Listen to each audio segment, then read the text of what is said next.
JEE mains లో resonance విద్యార్థులు అద్భుతమైన ఫలితాలు సాధించినట్లు రిజోనెన్స్ విద్యాసంస్థల డైరెక్టర్ పూర్ణచంద్రరావు తెలిపారు. అభినవ్ చిట్టూరి 12వ ర్యాంక్, అన్విత్ రెడ్డి 155వ ర్యాంక్, సమృద్ధి భట్టాచార్య 242వ ర్యాంకు సాధించారని అన్నారు. హైదరాబాద్ నుంచి సుమారు 2500 మంది విద్యార్థులు జేఈఈకి అర్హత సాధించినట్లు వెల్లడించారు. విద్యార్థుల కృషి, అధ్యాపకుల నిబద్ధత వల్లే ఈ విజయాలు సాధ్యమయ్యాయని డైరెక్టర్ పూర్ణచంద్రరావు స్పష్టం చేశారు. ఈ రోజు నిన్న రిలీజ్ అయినటువంటి జేఈ మెయిన్ 2026 ఫలితాల్లో రెసిడెంట్స్ చాలా మంచి పర్ఫార్మెన్స్ ఇవ్వడం మాకు చాలా హ్యాపీగా ఉంది.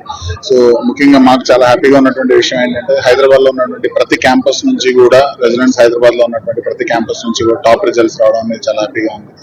ఓవరాల్ గా మా దగ్గర నుంచి ఆల్ ఇండియా ర్యాంక్ 12 అనేటటువంటిది హైయెస్ట్ ర్యాంక్ గా ఉండడం, దాంతోపాటు దాదాపుగా 94 మంది విద్యార్థులకు జేఈ మెయిన్ 2026లో 99% కంటే పైగా స్కోర్ రావడం, దాదాపు 800 మందికి పైగా విద్యార్థులకు వేరే సబ్జెక్ట్ లో 99% కంటే ఎక్కువ స్కోర్ రావడం, దాదాపు 1000 లోపల 17 మంది రెసిడెంట్స్ విద్యార్థులు ఉండడం. అండ్ మాకు ఇన్ని ఇయర్స్ లో కూడా లాస్ట్ ఇయర్ కంటే ఈ ఇయర్ బెటర్ గా రిజల్ట్ రావడం, ఎవ్రీ ఇయర్ కూడా మేము ఇంప్రూవ్ అవడం చాలా హ్యాపీగా ఉంది.